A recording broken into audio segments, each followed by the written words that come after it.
ეს არის ლაზარე აედივი, მე ვარ ლევან ფესვიანიძე და დღეს ვისაუბრებ საინტერესო თემაზე.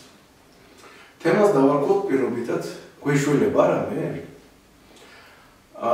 ეს კითხვა ძალიან მაღაზიანებს ხოლმე არ და ბევრ ჩვენთაგანს ესმის ეს კითხვა. ტელევიზიაში გაწარმოთქმული ხოლმე, ქუჩაში, ავტობუსში, საუბარში ვინმესთან. სერიოზულად რო ვთქვათ, პრინციპში ადამიანი, რომელიც ამ კითხვას სვამს, გარკვეული დოზით შეიძლება ითქვას, რომ ესეთი კითხვა უკვე გარკვეული დიაგნოზია. ამიტომ რომ კარგად გვესმის, რომ ამ კითხვას სვამს გარკვეული ტიპის ადამიანები, ამ კითხვას სვამს დღევანდელ საქართველოში არ სვამს ყველა. მაგრამ მაინც ძალიან საინტერესოა, იმიტომ რომ ძალიან ხშირად მესმის ხოლმე ეს ორი სიტყვა, ეს ფორმულა. ამიტომ მოდით შევიცადოთ, გავერკვიოთ თუ რატო ისმება ეს კითხვა და მე შევიცადოთ გავცეთ პასუხი იმას, გვეშველება რა მე თუ არ გვეშველება. დავიწყოთ მაშინ ესე. ჩავთვალოთ, რომ ჩვენ უნდა ვუმკურნალოთ ვიღაცა პაციენტს. იმისათვის რომ პაციენტს ვუმკურნალოთ, ჯერ უნდა გავიგოთ ვინ არის ეს პაციენტი, მერე უნდა გავარკვიოთ რამდენი წლისაა და მერე სასურველია იმაშიც გავერკვიოთ თუ რომელი ორგანოსტია. წინააღმდეგ შემთხვევაში ჩვენ მას ამას ვერ გამოვცემთ. ჩვენთვის ეს პაციენტი იქნება ჩვენი ხალხი. ძალიან ხშირად მესმის ხოლმე ესეთი საუბარი, რომ ვიღაცა ამბობს, რომ ჩვენ ვიღაცაზე უკეთესები ვართ. მეორე იყვის რას ლაპარაკობ, კაცო ჩვენ ყველაზე უარესები ვართ და ერთიც და მეორეც მოიყვანენ ხოლმე ძალიან ბევრ არგუმენტებს, რომ დაამტკიცონ თავისი სისტორია საკითხში. არდა თუ სერიოზულად გადავხედავთ ამას, არსებობს ესეთი თეორია, კროსკულტურული მენეჯმენტის თეორია, მისი ავტორია ბრიტანელი ბიზნესის სპეციალისტი რიჩარდ ლუისი. მისი თეორიის მიხედვით ჩვენ პლანეტაზე ცხოვრობს სულ რაღაც სამი მთავარი ტიპის ადამიანები. ერთი ტიპი არიან რეაქტიული ადამიანები. ეს არის ტიპიური წარმომადგენლები ამ ხალხების არიან იაპონელები და ესენი მომართულები არიან იმაზე, რომ გარემომცველი საზოგადოების პატივისცემა არ დაკარგო. მეორე ტიპის სხვა ტიპი ეს არის მონოაქტიური ტიპის ხალხები. ტიპიური წარმომადგენლები არიან გერმანელები, ეს ხალხი კარგად გეგმავს თავის სამუშაოს და მომართული არიან რეზულტატზე. ჩვენ მივეკუთვნებით მესამე ტიპის ჯგუფის ხალხებს, რომელსაც პირობითად ქვია მულტიაქტიური ტიპის ხალხები და ჩვენ მომართულები ვართ როგორც ამ ტიპის ხალხების ყველა უმრავლესობა, მომართულები ვართ ურთიერთობაზე, კონტაქტზე. ეხლა არ იქნება სწორი თუ ჩვენ ვიტყვით, რომ არსებობს რაღაც მხოლოდ ესე იგი ერთი ჩარჩო, რომელშიც ეტევა რაღაც რომელიმე ხალხი.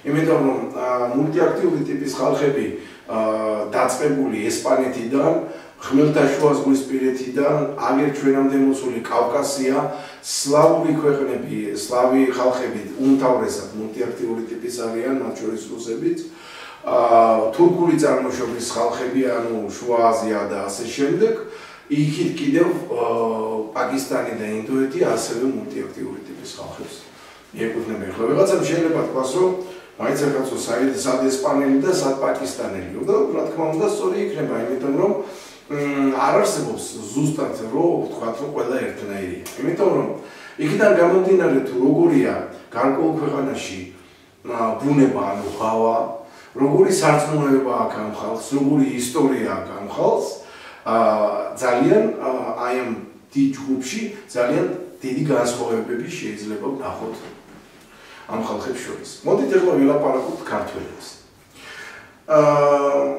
ჩვენი ჰავა უფალმა გვიბოცა ძალიან ლამაზი და კარგი ქვეყანა, შესანიშნავი ჰავით. აქედან გამომდინარე, ქართველი კაცი, თუ ომი არ იქნებოდა, ყოველთვის დარწმუნებული იყო, რომ მოსავალს კარგს მიიღებდა და თუ კარგად იშოვებდა, შიმშილით არ მოკვდებოდა.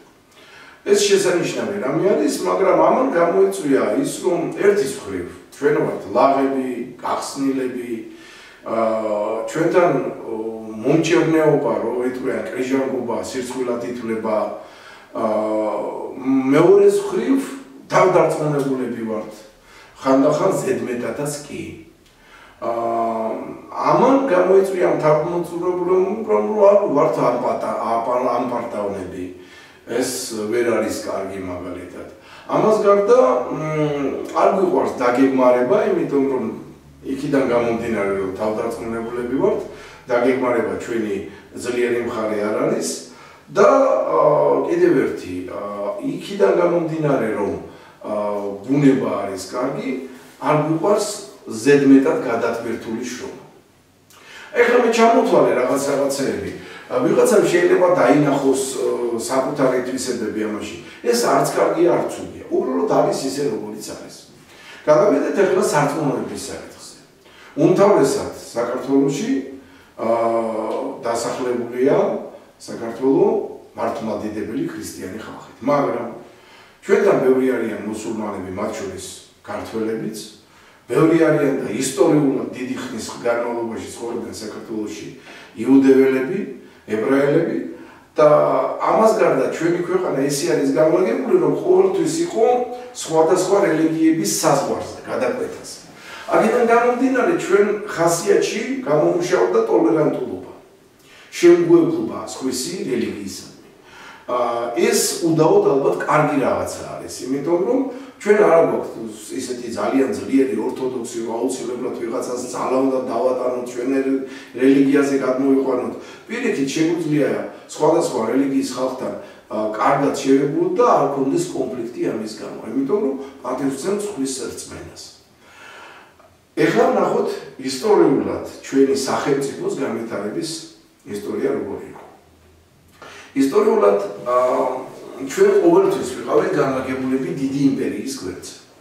კლავ დავეწყებ მე ექსკურსებს ისტორიაში, დაწყებული, რა ვიცი, ასურეთის იმპერიიდან მოყოლებული რუსეთის იმპერიამდე, სულ ვიღაც დიდთან ჰქონდა ხოლმე დაპირისპირება.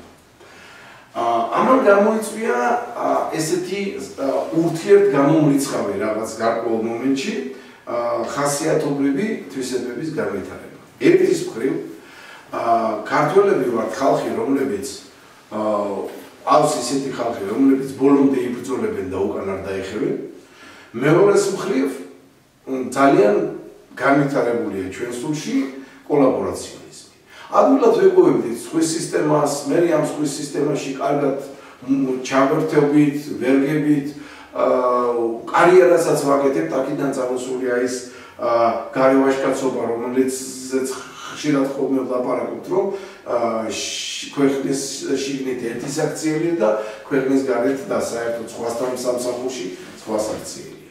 ეს ერთი ელემენტია ჩვენი ხასიათისა. ბოლო 200 წლის განმავლობაში ჩვენ ვიყავით რუსეთის იმპერიის ნაწილი.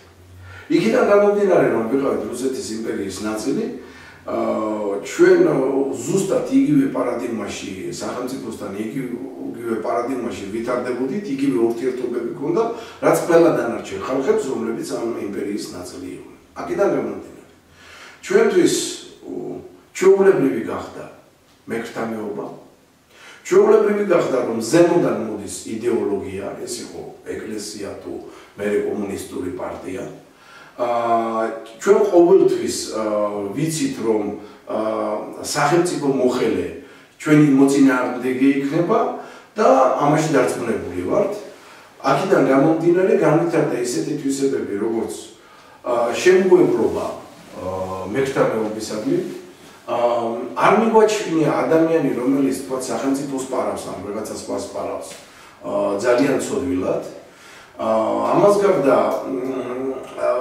ყოველთვის ვეწინააღმდეგებით ვცდილობთ ვეწინააღმდეგებოდეთ სახელმწიფოს სულ მომართული ვართ იმისაკენ რომ ვიღაცას უკუ პასუხი მივცეთ უხეშად აი მაგალითად ესეც საინტერესო ამბავია თუ ყოფილხართ ევროპაში ქუჩაში როცა მიდიხარ ადამიანს თვალებში რომ დიდი ხანი შეხედო აუცილებლად გაგიღიმებს და გამარჯვებას გითხოვს იმიტომ რომ მიაჩნია რომ ალბათ იცნობ და იმიტომ მიაკვირდი სახეში ესე თუ ეხლა თავში წარმოუვა თქვა ანგლო-საქსონელს რომ აგრესიით უყურებ ჩვენთან ესე რომ გააკეთო ქუჩაში შეიძლება კონფლიქტი მოხდეს რას მომშტერები ხარ აი ეს არის ჩვენი რეაქცია სახელმწიფოსთან ურთიერთობაზე სულ მომართული ვართ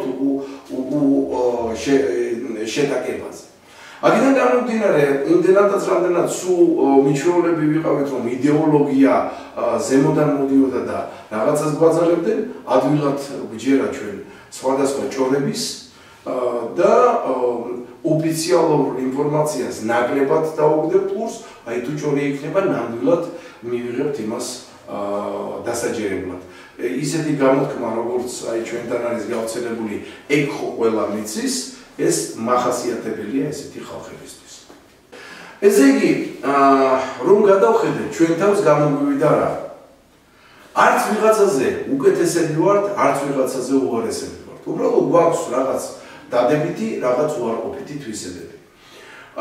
და იმისათვის, რომ რამე გვეშველოს, ჩვენ უნდა შევეცადოთ ამ უარყოფით თვისებებს შევებრძოლოთ, ხოლო რაც კარგი გვაქვს, ის განავითაროთ. აი, მოდით ამაზე ამჯერად დავასრულოთ ახლა საუბარი და შემდეგ შეხვედრაზე გავაგრძელებთ ამავე თემას, რა გვეშველება, ოღონდ გადავხედავთ იმას, თუ რამდენი წლისაა ჩვენი ერი დღესდღეობით. ალბათ ბევრისთვის გასაკვირი კითხვა არის, რასაც ვსვავ ახლა მე, მაგრამ იმედია, რომ რაღაც საინტერესოს ვიტყვით შემდეგ შეხვედრაზე.